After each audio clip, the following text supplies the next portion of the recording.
The moral argument for the existence of God is a very common argument used by theists. I've heard several variations on the basic theme.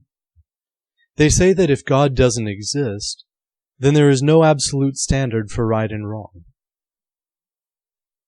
It seems to me that this is essentially an authoritarian argument, and I think that really, it suggests that morality is relative rather than absolute. According to this way of thinking, right and wrong are determined by authority. God is seen as the ultimate authority, and is therefore the ultimate source of right and wrong. Good and evil are relative then. Whoever has the most power determines what is right and wrong. God has the most power, so God determines what is right and wrong. But what makes God right? The same basic argument could be phrased differently.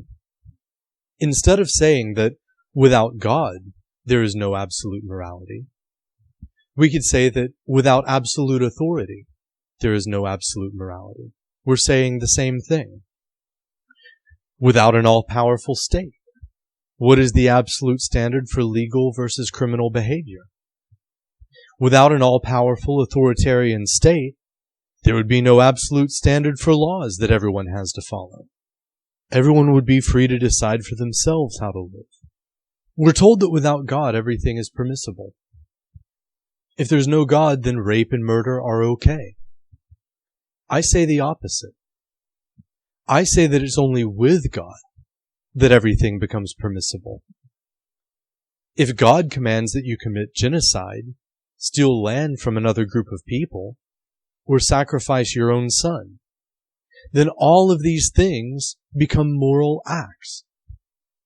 What if God is evil? According to this authoritarian view of morality, God can't be evil, because good is defined as whatever God says is good, and evil is defined as whatever God says is evil. If God can't be evil, can God be good? By what standard could anyone say that God is good?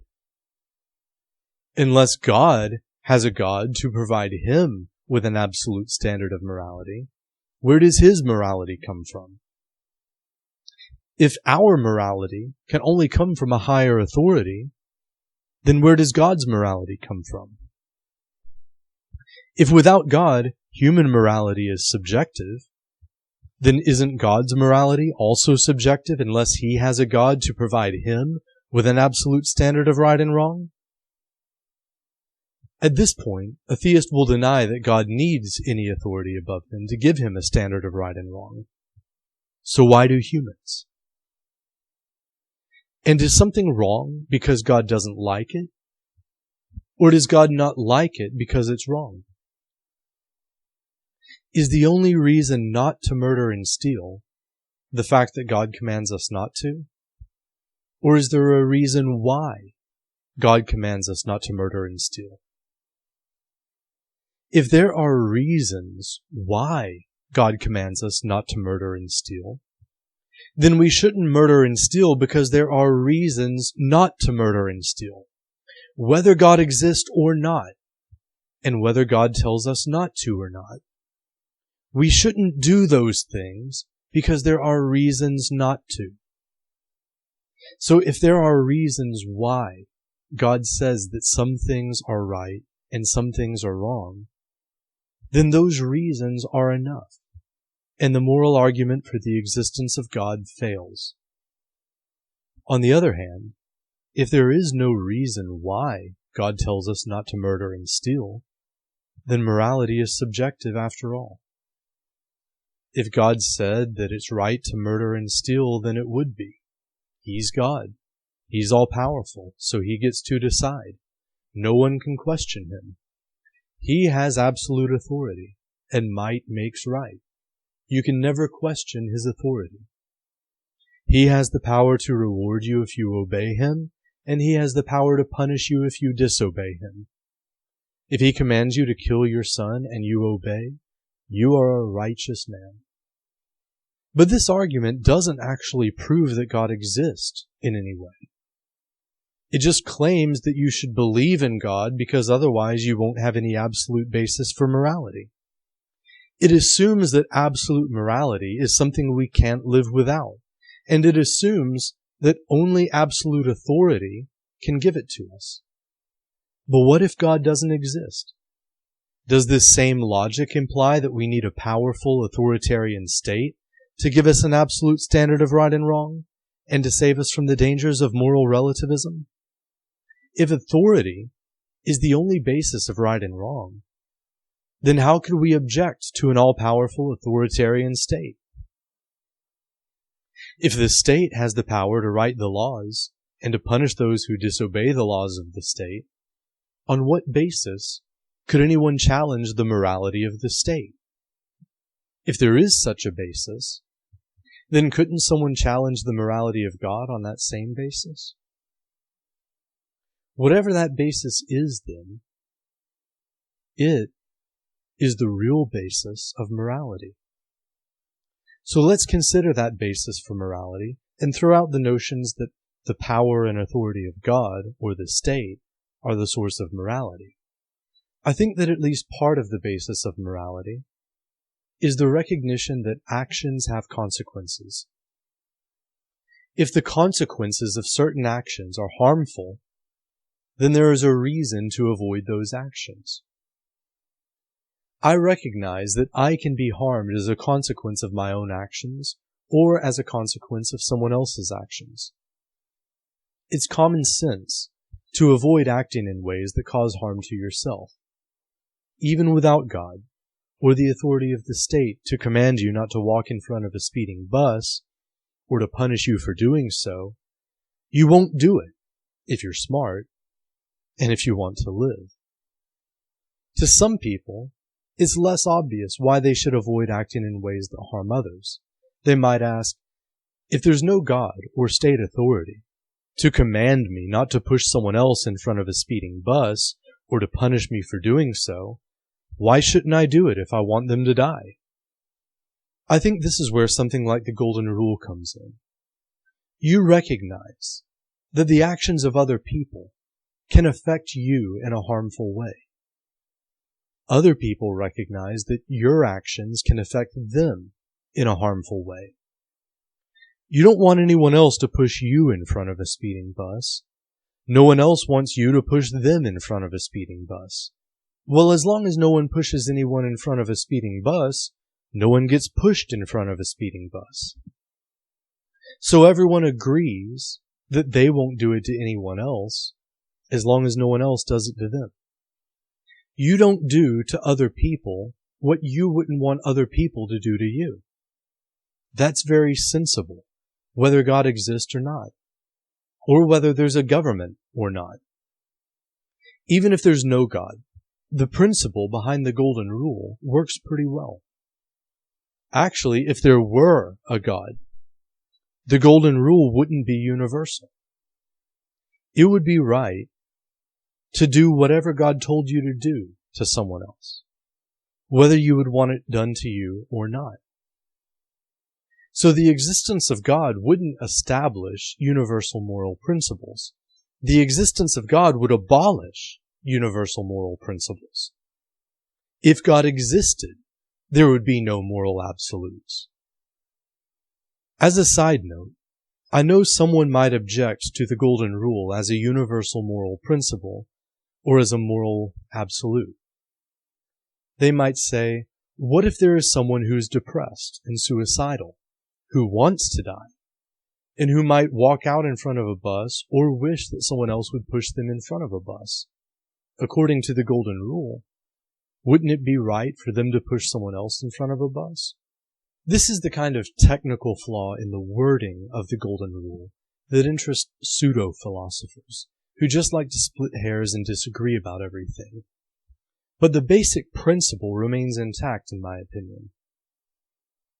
The basic principle is the recognition that the actions of individuals can have harmful effects on other individuals. As a universal truth, none of us wants to be harmed by others. Even in the case of suicide, the suicidal man has come to see life itself as a harm. from which he wishes to be freed. At the very least, the golden rule would only make him right in pushing someone else in front of a bus if that other person wanted to be pushed in front of a bus, because he himself would only want another person to push him in front of a bus if he wanted to be pushed in front of a bus. And I think most objections to the golden rule as a universal moral principle can be dismissed in this way, as long as we consider all the circumstances surrounding the action and the spirit of the principle. So the golden rule doesn't give us absolutes in the sense that lying is always wrong, or telling the truth is always right. It seems to leave us some gray area when it comes to questions such as whether or not assisted suicide is murder. It forces us to think about what we really believe is in our best interest, and what is really harmful, while respecting our personal liberty and free will. It's a better starting point for moral reasoning than an absolute commandment that puts an end to questions about morality. It is a moral principle that adapts to the specifics of each situation and directs us inward toward our intuitive sense of right and wrong. Maybe it isn't a moral absolute in the way that some people think of moral absolutes, but I say it's better than the authoritarian argument that morality comes from God. I would much rather have authority be subject to morality than have morality be subject to authority. Now I'll get to the second part of the moral argument, which is slightly more philosophical. The views I've expressed so far suggest that there is an objective basis for basic human morality. That objective basis is the fact that suffering really does exist in the world, and that certain actions taken by some can increase the suffering of others. Since none of us want to have more suffering inflicted on us by others, we all have an interest in agreeing to moral and ethical rules. I'm saying that morality is absolute or objective in that sense. The theist will claim that the mere fact that we have an innate sense of right and wrong suggests the existence of a God. Their argument is that the existence of God is necessary to explain why we have a conscience. They say it's because He has written His commandments in our hearts, and I've explained why this isn't the case. The reason I instinctively know that it's wrong to poke someone's eye out with a sharp stick has nothing to do with having a conscience which could only have come from God. The reason I instinctively know that it's wrong to poke someone's eye out with a sharp stick is because I have an instinctive fear of having my own eye poked out with a sharp stick. It would cause me extreme suffering. It is objectively bad to have your eye poked out with a sharp stick. None of us want it done to us. So we all agree not to do it to anyone else.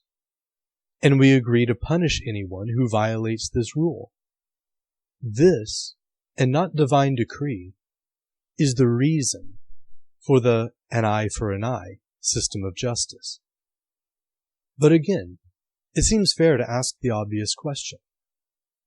If the existence of a moral conscience in man requires the existence of God to explain it, then what explains God's moral conscience? Does the fact that God has a built-in sense of right and wrong mean that His own moral conscience must be proof that an even higher God has written His laws on His heart? Again, the moral argument for the existence of God fails.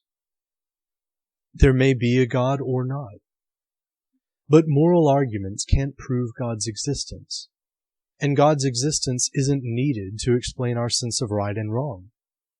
In fact, as I've pointed out, the existence of God couldn't possibly be the explanation of our sense of right and wrong. It's just a desperate appeal to authority made by those who lack the ability to make reasoned arguments for why something should or shouldn't be done. And it's a strategy used to justify authoritarian demands for unquestioned obedience to the laws of church and state, whether they're truly just or unjust. I'm Illuminatus Pythagoras. Thank you for listening. If you enjoyed this video, please like and share. Be sure to subscribe to my channel on YouTube and check out my website at illuminatuspythagoras.com. If you would like to make a donation to help support my work, you can click on the PayPal button on my website to donate. I appreciate your support. Thank you. May the light within you shine ever more brightly and illuminate your life and the lives of others. Until next time, peace.